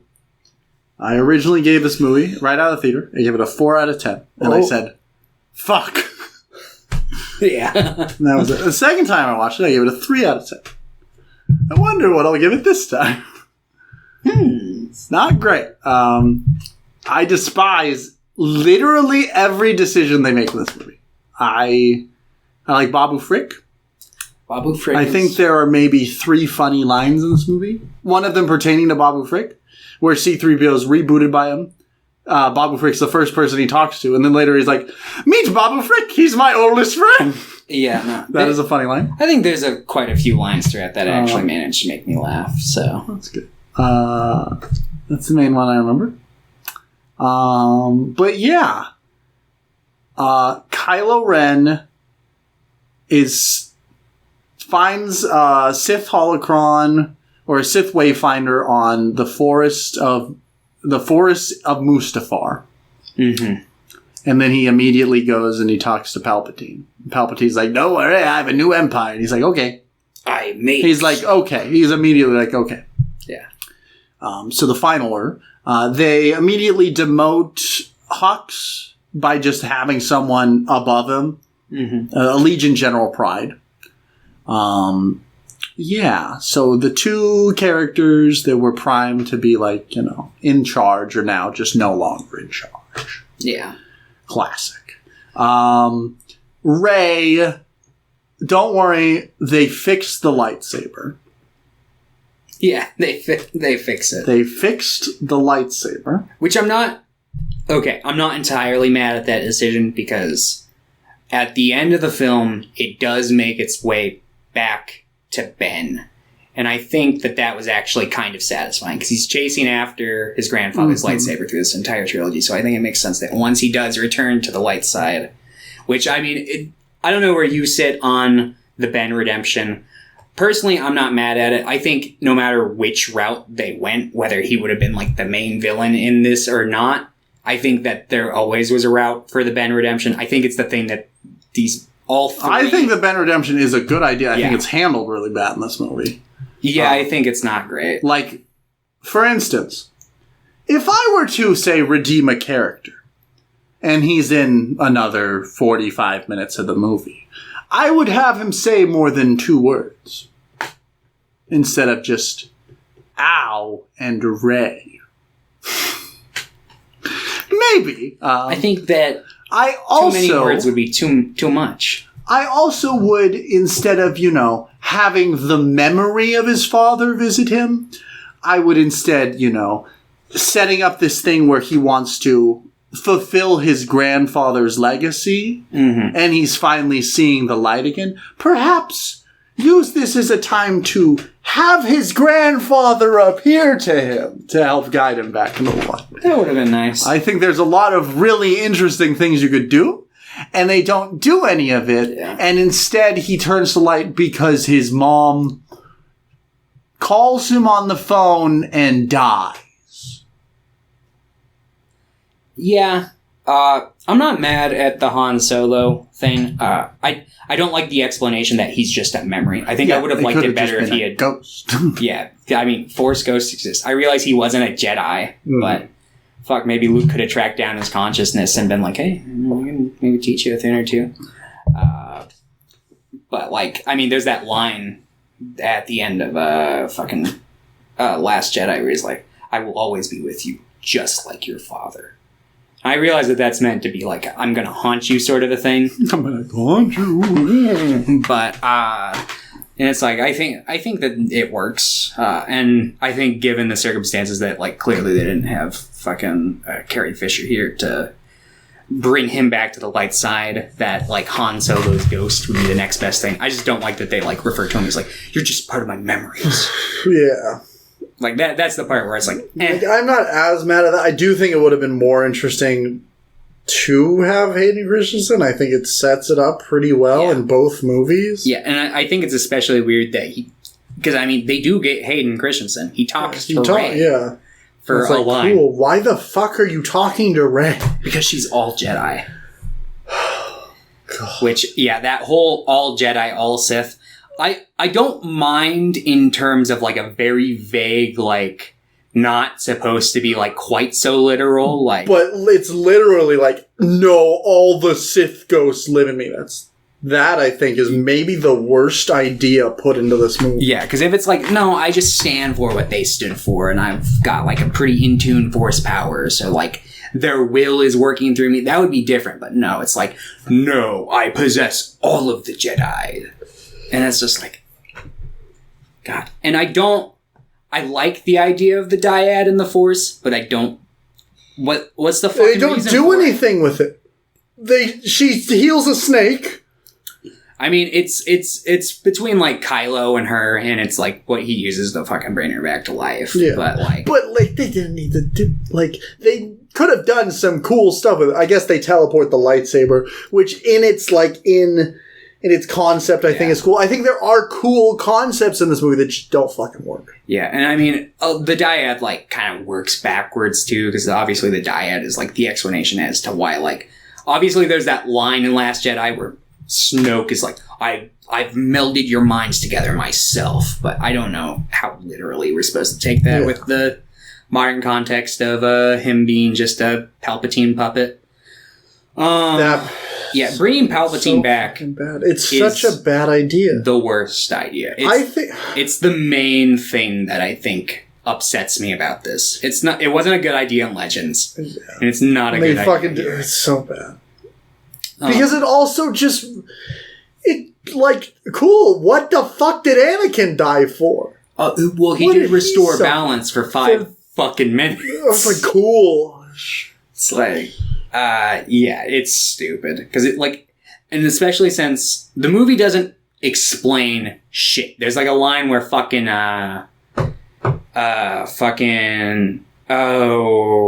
Mary or Pippin, I don't remember which one. Mary. Where Mary's like, it must be the Sith and all their cloning tech. But like the novelization apparently gets more in depth with it, where you find out that the moment Vader tossed him, and in the movie there's like a little blue light that you see go up that's like supposed to be like electrical current in probably most people's mind, and I'm sure George Lucas's mind at the time.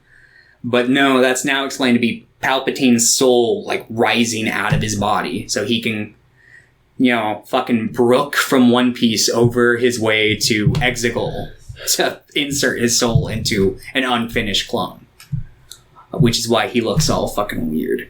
And his plan is so fucking convoluted in this movie. I hate it because he's like, all right, I want Rey to strike me down in anger because once she succumbs to the dark side, I will then possess her spirit and take over her body.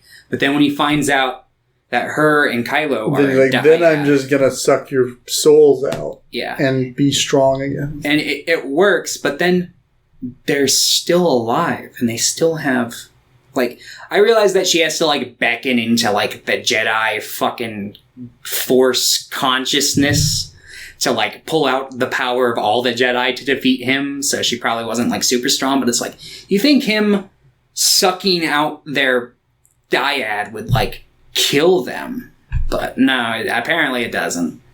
And apparently he doesn't suck out their dyad because Kylo then uses it to bring Rey back to life after she defeats Palpatine. Not only is bringing back Palpatine a horrible decision, making Rey a Palpatine is just an atrocious decision. Yeah, it really they set up in 7 that she's probably a nobody, which is good for Star Wars, first of all, and they confirm it in 8 in the best way possible. And then in 9 they're like, she's a what the fuck are you? What? Apparently, according to the behind the scenes, they never knew what they were doing with her. Apparently there was talks when they were making Force Awakens that the soft thing that everybody was kind of thinking was maybe she's a Kenobi, and then they didn't go with that. Because it's more interesting that she's a nobody. Yeah, that the Force can be in anyone, that anyone can be a hero. Yes, I agree. Say what you will about the final scene with the broom kid in Last Jedi, but it ties into that theme that anyone can be a hero and anyone can be a rebel. It's no. You have to be connected with someone. Yeah, it's stupid. And then fucking, what's it called? Yeah, so, the plot of this movie is so all over the place. So what ends up happening is that Rey has basically been in an edgy training phase where she refuses to go on any resistance missions because she's like, no, I need to train. And they're like, that's cool. We need you out there, though. And then she learns about the, Sith Wayfinder because she learns about they hear about Palpatine coming back, and she's like, all right, I need to go find Palpatine, especially after I think it happens along the journey that she finds out that she's related to Palpatine and he killed her parents or whatever, but she's like, I've got a gut feeling, the Force is telling me I need to pursue Palpatine in this, and it'll tell me the answers about my parents. So she goes to go on a solo adventure, but all of her friends, Finn, Poe, Chewbacca, BB-8, C-3PO, best game. They all are just we're going with you. And then they do... But not Rose. Yeah, but not Rose. And I've heard that the reason... Because, obviously, the main thing on everyone's mind is, Disney shafted her because the fans hated her and they didn't want to, even fucking try. And then I've heard people say that, apparently most of her stuff in this movie was with Leia. But I'm you could have just what are you talking about? It's also didn't they not shoot anything with Leia. Like, I thought all of the shit... They shot some things with Leia. I thought all of the shit that they shot with Leia was, like, for the other movies, and they just reworked what they had. I think some of it was... I think they had shot a little bit with her, but in general, they had... But no, I especially, like, I despise the handling of Rose in this movie, but also, like, the press around it. JJ was like, no, you guys are going to love what we've done with Rose Tico. She's a huge role. I'm like, no, she isn't. Yeah. Your friend from Lost, fucking Dominic Monaghan, he's in it more than she is. Yeah, people have, like, literally counted out the amount of screen time she gets, but it's, like, literally, like, a minute and 16 seconds or something like that. It's, like, absurdly small. And this movie is short. Like, they just wanted to get it over and done with. It's like 2 hours exactly. Maybe it's 2 hours and 20 minutes. No, I don't think so. I'm pretty sure the cut on Disney Plus is like 2 hours and like 4 minutes. I might be off. It just feels like 6 hours because they... No, it does. It feels like the longest Star Wars movie because nothing... The pacing is horrible. Oh, I guess it is. Fuck. I thought it was like 2 hours. But it does feel like 8 hours long. It's awful. I hate it.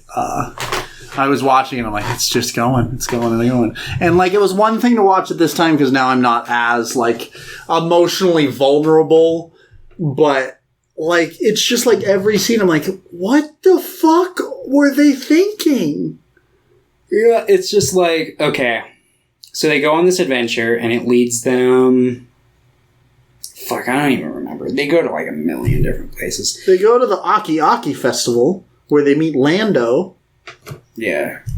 Okay. And she's given a necklace by a local there that Kylo Ren then takes from one of their Force meetings and figures out where she is. So then they show up and they go on a little chase.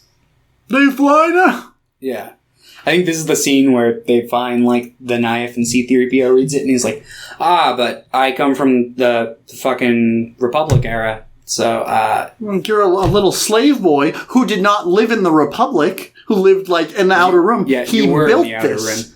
Yeah, it's like, maybe it was just a model kit from the Republic, because, I mean, these droids are common in the Republic. Yeah, but I don't know. It's weird, but, yeah, so he's like, yeah, I can't read this. Like, I mean, I can read it, but I can't, like, translate it because of my program. So they have to go to Kijimi. Which is Poe's old fucking stomping Which grounds. ruins, like, what the fuck are they doing? I remember when Oscar Isaac was like, yeah, it's so nice to play, like, a Hispanic character in a big adventure movie where I'm not just, like, a drug runner. And look what they did. They made him a drug runner. Yeah. Zori Bliss is literally a nothing of a character. Yeah, she wears the Rocketeer helmet. And then she's just like, I should shoot you right now. It's like, what the fuck is going on? And he's like, you want a kiss? And she's like... I feel the same way about Jana as a character. Everyone in that room that I watched forgot she was a character. Yeah, no. I'm like, do you guys not remember Jana? No, I remembered her. She rides the horse. I primarily remembered her because of the implication that she's like Lando's daughter or whatever. Like, and he's like, let's find out. I'm like, that's what? Are you implying, or are you just being a weirdo? It's either he's implying that or he's just being a weirdo. Yeah. But fun fact, that actress though, she's going to be in the new Bong Joon-ho movie. Which I'm like, that's great. Yeah. Nice. Robert Pattinson. Oh. That movie's gonna be good. Yeah, I'm sure. But, yeah, because it's like, it feels like they're just like, let's go to a couple stops where we'll give both Poe and Finn, like, their own retrospective. If not love interests, because, like, love interests in this trilogy really just kind of don't really amount to anything. They just all kind of fizzle out into nothingness. So let's just give them some companions to talk to for a couple minutes. It's so weird because, like, Poe and Finn have such great chemistry in the first movie, and in this one they have absolutely none. It's and they're like mean to each other too. Like, Finn's just like, Poe's just kind of a dick in this. Yeah, he's very on edge. He's like, I can't do it. I can't pick up where Leia left off, and I don't like the way that he decides. I'm not necessarily mad at the decision that he's like, I need Finn to be my co-general, but I hate that it's literally just like, not a second where he even thinks about it. He's literally put in power, and first thing he does is goes up to Finn and goes, I can't do this alone. I need you to help me. And he's like, that's cool. Thanks, General. But I have something else I need to say at this moment. And then they don't even fucking talk about it. And it's like, yeah, this whole movie's just gunning for the ending. And it's just like, they just wanted to get this. They kill Hux also. Yeah, they kill Hux. He's a spy. And it's like, Kylo Ren must lose. And I'm like, cool, I get that. Yeah. But we talked about this, but like, there's no fucking way. Also, his love, he fucking is like insanely in love with the First Order. I cannot see it in my mind that he would betray them for Kylo Ren. In the expanded canon, isn't he like kind of responsible for their program for like abducting children? I wouldn't be surprised. Troopers? Like, he's literally evil incarnate. He would not betray them just so Kylo would lose. Like, he hates Kylo, but not that much. Yeah, if anything, he would just try to foil Kylo and reveal that it's like, no, he's acting in his own self-interest. And then he immediately dies. Yeah. It's just like, and that one guy is just there. And it'd be one thing I like Richard E. Grant as an actor, but he fucking does nothing in this movie. Yeah, he kills Hux, and then it's just... And then he dies. Yeah, this is nothing. So it's like, okay. But yeah, least favorite part of the movie, when they go to that spot and they have the knife and they like, and it's like, the most convoluted is just like, what the fuck? Yeah, they're like, that point's right here, that's where it is. And she has to take like a water skiff, she has to go over. And honestly, I don't mind the water skiff part. And I think the little battle she has with Kylo there is... I think I really like the setting of that battle. Yes. I think it's shot really bad. Like, I don't know. There's a lot of, like, the editing and, like, the frame-by-frame movement in this movie that I think is just bad. Like, it's not focused well. Yeah. It's not like a fun fight to watch. More like, what's happening? Where am I? Yeah, I definitely get that. Also, I don't like her Darth Ray vision she has. I don't know. It's lame, and it's like, it shows off the double saber. And but it's like, I really don't like Pierre and Joe like that double saber. I think that's dumb. Like, why the fuck would it do that? I think when a double saber can just do one blade, what's the point of having two blades like that? Like, why?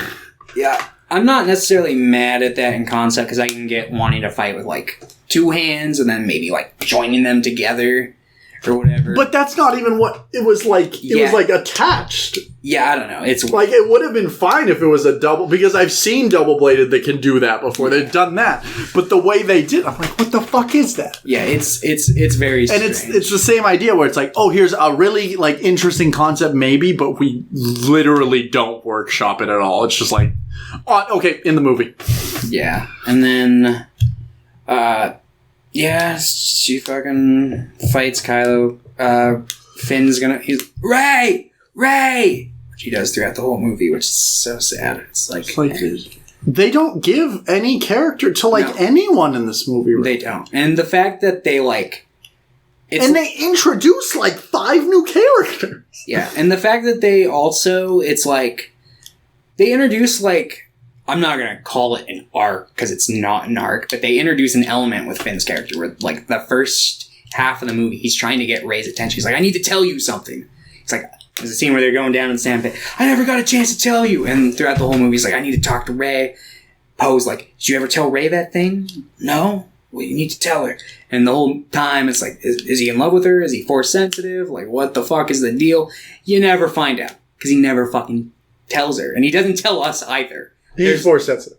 Yeah, and I know that's what the implication is. But don't worry, the Lego Holiday Special really pulled a lot of the weight off of this movie. Oh, yeah. The Lego, you should go watch that after this and be like, wow, a coherent story that explores some of these, it's wild how, it's not, amazing, but it has, a better understanding of these characters than apparently JJ does.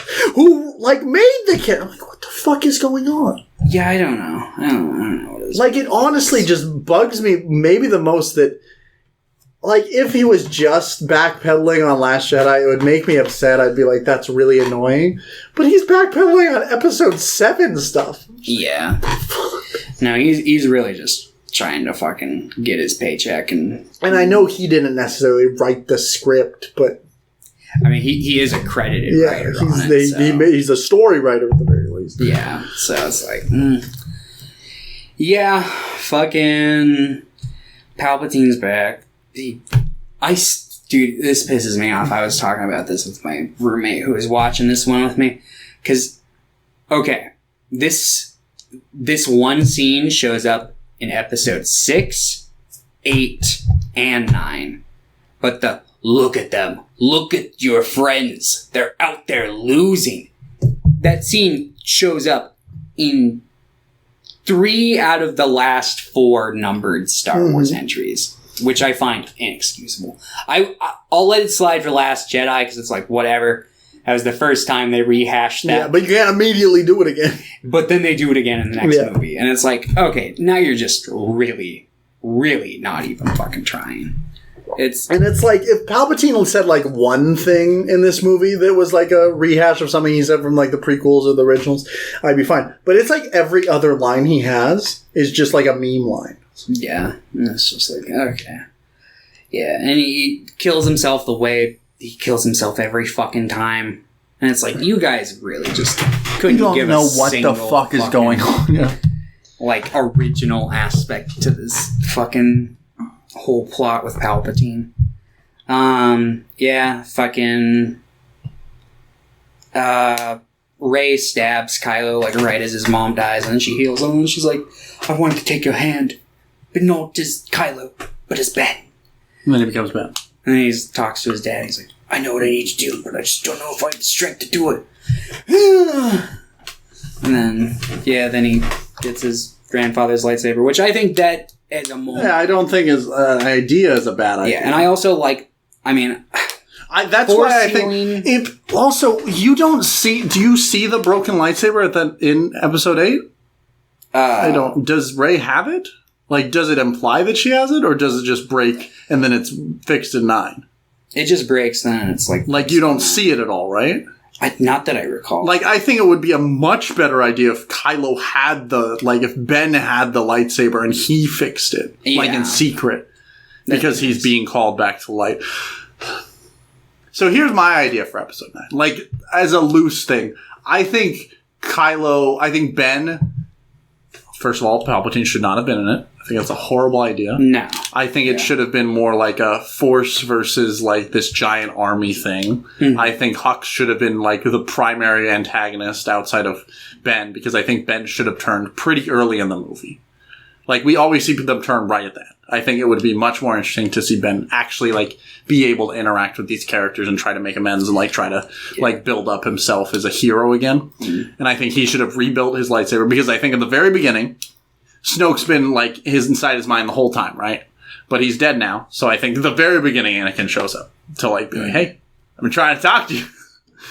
And I think Ben should have turned, and I think they should have fought like the First Order with like not as Jedi, but as something more, pretty much. I do think the idea of like leaving behind the Jedi is a good concept and a good idea. Yeah. And they don't do that. They set it up. And like she takes the text, but like episode 8 is about the failures of the Jedi. But they're like, no, but they're cool in episode 9. Like, it's not the fucking point. Yeah, and it's like, I've always been a fan of like the in between. Like, I always liked Qui-Gon because he's not strict to the fucking Jedi code, and Ahsoka clearly becomes like the white Jedi. Uh-huh. But yeah, it's just like it's Ahsoka. Yeah, but it's just like.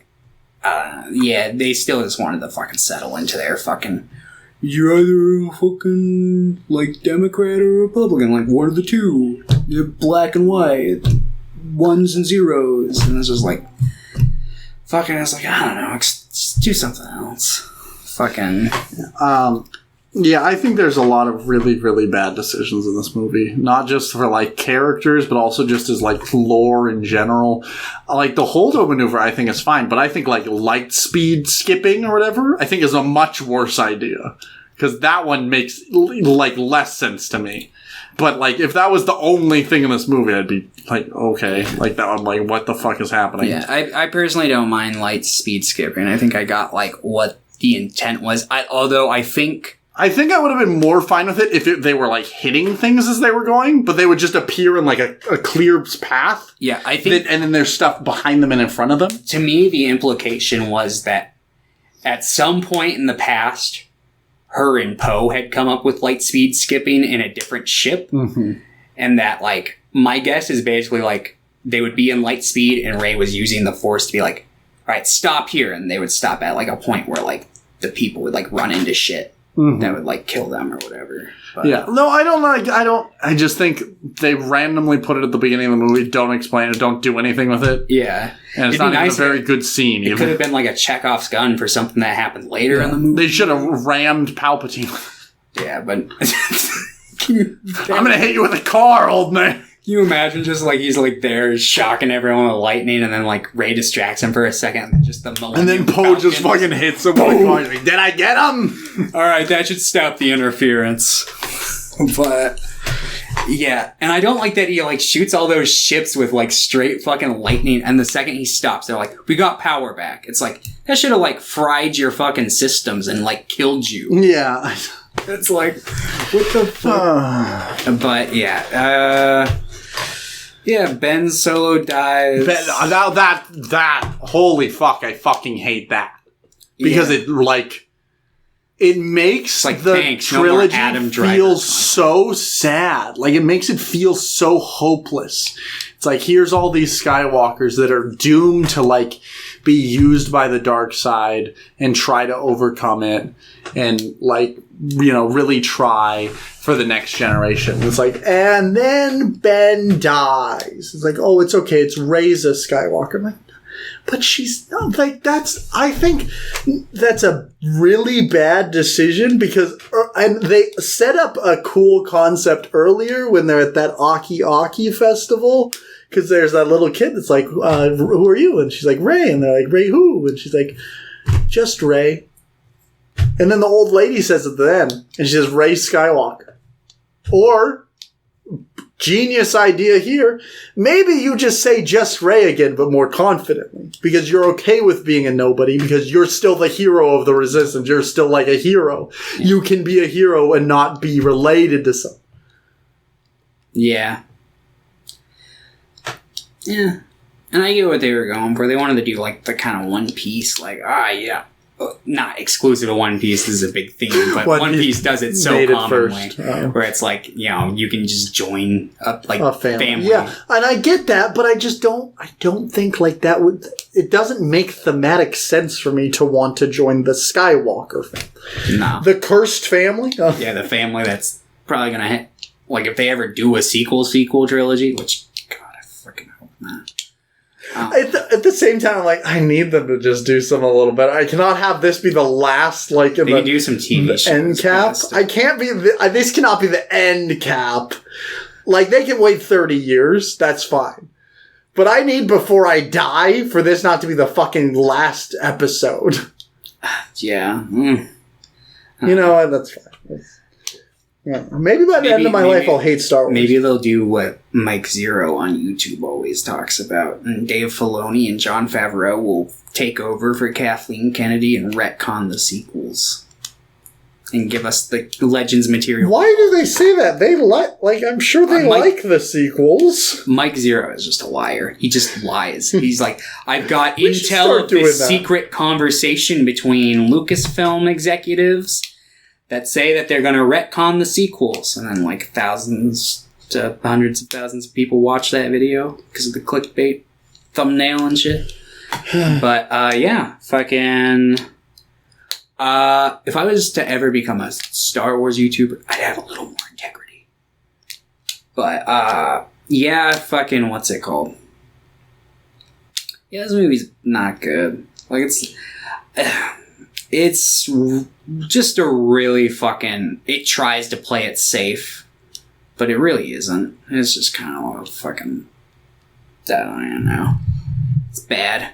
It's a wet blanket to put at the end of the fucking Star Wars timeline, knowing that every piece of fucking Star Wars content is building to this. Rey being all the Jedi. Even Plo Koon. But you don't hear Plo Koon. You don't hear Plo Koon. Or Kiadi Booth. Or Kit Fisto. Kit Fisto. You hear Luminara and Ayla Sakura, though, so I'm like, why the fuck do you not hear Plo Koon or Ki-Adi-Mundi? I don't know. Also, because you barely hear Luminara, but you hear Ki-Adi-Mundi a lot. Honestly, you can barely hear any of them. Yeah. You can definitely hear Kanan. Like, that's what's funny, because, like, he's, like, a definite voice actor, so just at the very end, he's like, and then you step out. And I'm like, what the fuck? He's, like, a lot louder. I'm like, what the fuck is this sound called? Isn't Kanan Freddie Prinze Jr.? Yeah. Oh, nice. You should start watching Rebels. I want to. I'm going to be honest, I was coming up thinking about doing more Star Wars because I do love stars, but after today, I don't. I think I need a break before we do any more. Do you have anything else to say about Episode 9? It sucks. It's really bad. It's so bad. Hinatea, she was living in Paris when this came out. And in Paris, in Europe, movies come out 2 days before us, or a Wednesday. It comes out Wednesdays, and I saw it the next day.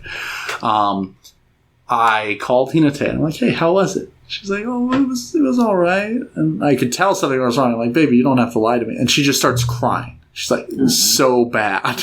Oh. And she cried for, like, hours. Because, like, movies are important to people, and stories are important. And both me and Hinatea were at very vulnerable states. Like, we were in a long-term relationship that was, long distance for many years. And Star Wars was something that we both, like, I introduced her to, and, like, it was important to us. So, like, for the movie to be that bad, it's, like, really sad to me, too. Because it was important to us, especially this trilogy, because she started watching the movies right before Episode 7 came out, because I'm like, well, we should start, like, getting into Star Wars. That would be cool. And she watched them for me, and she loves Episode 7. She loves Episode 8. It's also her favorite movie. And so, I really, really fucking hate this movie. But, like, this, like, for her, this is, like, the worst movie she'll ever watch, probably, because of how damaging it was to just everything about everything. Yeah. And I get it. We watched it last night. She cried some more. Yeah. Because it's sad. Like, it's sad to watch. It's sad that it sets up something so good, at least for me. Like, I'm like, this is so fucking good. Let's not recon the sequel trilogy. Let's just recon episode 9. Retcon episode 9. Well, shoot a new episode 9. But it's like, and I hate to be a hater. I hate to say things like, this person doesn't understand Star Wars, because that's what people said about Rian Johnson, but it really doesn't feel like J.J. Abrams understands anything about Star Wars. And it sucks because, like, there's tons of fucking receipts if you just go look around it for, like, interviews or, like, shit online, where he just clearly shows that with this particular film, he did not give a fuck. Yeah. He literally says, oh god, there's, like, one fucking quote out there where he's like, fuck it.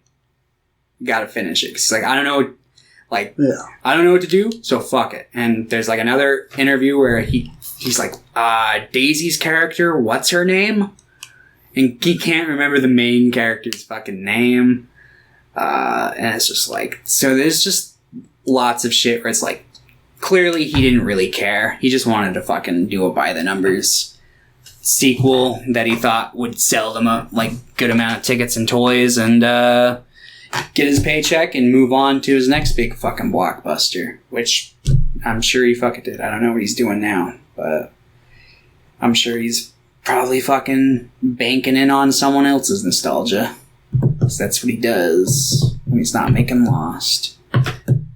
Has he made, like, an original fucking movie in a long time? Because, like, I know Super 8 was the last one? Yeah, like, Super 8, because then he, like, just started fucking stealing indie fucking films and putting the Cloverfield brand on them.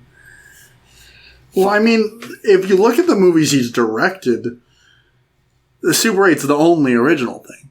Like, he did the Star Wars movies, he did Mission Impossible 3, and he did the Star Trek movies. Yeah, so he's just a nostalgia baiter. But where was Nostalgia Critic to remember this one so we didn't have to? I'm sure he probably did at one point. He should have been on this episode. He should have. But, yeah. I'm going to be honest. Star Wars. I'd rather rewatch To Boldly Flee. I'm not there. I'm not anywhere near there. I think I would rather rewatch this than, like, Unplanned. I mean... but... Yes. I think... I agree. I think maybe, like, I would watch this. I think it would be... I wouldn't watch Unplanned. I wouldn't watch LaQuisha. I wouldn't watch this. Every other thing, I'd be like, I'd already watch that. That's fine. I mean, yeah. Because at least, like, To Boldly Flee is aggressively boring and aggressively bad, but it doesn't hurt my soul. As sad as this makes me, and as fucking, like, much of a wet fart as the trilogy goes out on, it doesn't quite hurt my soul like it hurts yours. That's good. So, well, I'm glad. I don't want it to hurt people's soul like that. So, fucking, I've lived through fucking bad Star Wars movies before. I can... Well, no, but this time around you liked all of them. I liked all of them, but... Except for this one. Well, no, you're about to give it a 9. You're like, I tricked you. It's not really good. I'm hoping one day I can gaslight myself into liking this movie, but we'll see. We'll see if that day ever comes. Maybe if they do like a Clone Wars show in between episodes 7 and 8, where they slowly but methodically contradict every... Episode 7 and 8? Did I say episode 7 Yeah, I'm like, wait a minute. I meant episode 8 and 9. Okay. They methodically try to fucking kind of do their best to put the fucking pieces in place in between these two movies, but it might be hopeless. It might just never be saved. But yeah, I don't know. Fuck this movie. Yeah, it's just not great. It's in fact extremely bad. It's pretty bad. Yeah. So bad, I think you're gonna give this one a 4, a 3. I'd probably give it a 4. All right. Babu Frick's in it. Makes He me is indeed in it. You would give this a 1 because it hurts your soul. Yeah, I think I was being too polite when I gave it a 3. Yeah. Okay. I guess I'm gonna roll to see if we get a bag. I guess, yeah. I don't know where the fucking other dice is. Where are you? Let's see that.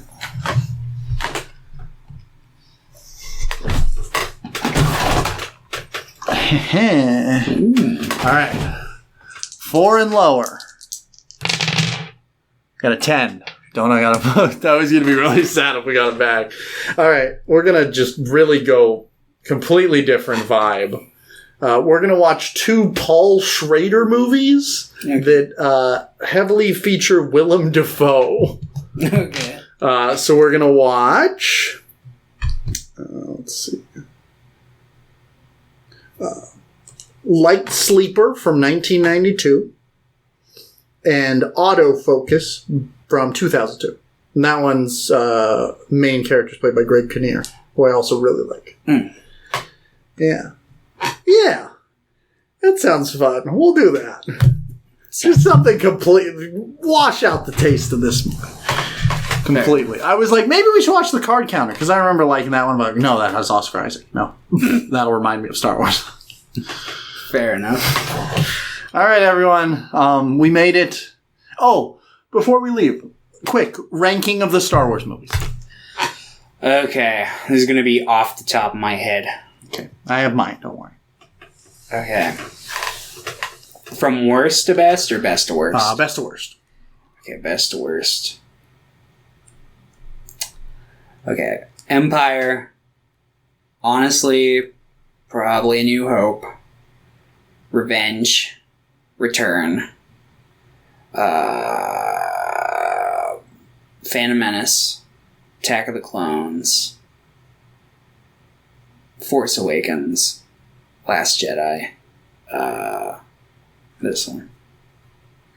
Maybe swap Last Jedi and Attack of the Clones.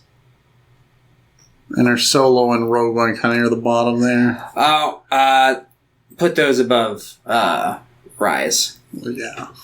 Okay. And then Ewoks, put those above Rise. I haven't watched this since I was a kid. I haven't either. I have not watched them, but I can guarantee they'd be above that. I might as well put the 2D Clone Wars. I'd have to the micro series above Rise. Above Rise at the very least, if not further up. I would say the CG movie would also be above Rise. The CG Clone Wars. Rada's in it. Yeah, Rada that would be above ass. Rise. That one might be above Solo. It has a really cool fight scene with Dooku in that movie. I don't recall. Like, the structuring in that movie is really bad, but there are things I like about it. Well, yeah, because it's like 4 episodes just glued together. Yeah, poorly. It literally just feels like I edited together 4 episodes. Yeah. All right. I would put... Oh, where's Kenobi? Where would Kenobi be on this list? Because you like that one, right? Yeah, I like Kenobi. I would probably put Kenobi... like under Phantom Menace. Okay. Mine would be Last Jedi, Empire, Episode 3, Return of the Jedi, Phantom Menace, A New Hope, Attack of the Clones, Force Awakens, Solo, Rogue One, Kenobi, the Clone Wars movie, and then like we're on the second floor. So imagine like the ground on the first floor, but then you like dig a hole for a couple of feet. There's Tross. Tross. You know, they probably called it The Rise of Skywalker because they could say it's Tross and they could be, this is an atrocity. There you go. Got him. Yeah, so yeah, let's watch Paul Schrader next week. Let's really get that out. And thanks everyone for watching. We love you. Tell your grandma. Yeah, this was rough. I'm going to go cry. Yeah. Goodbye.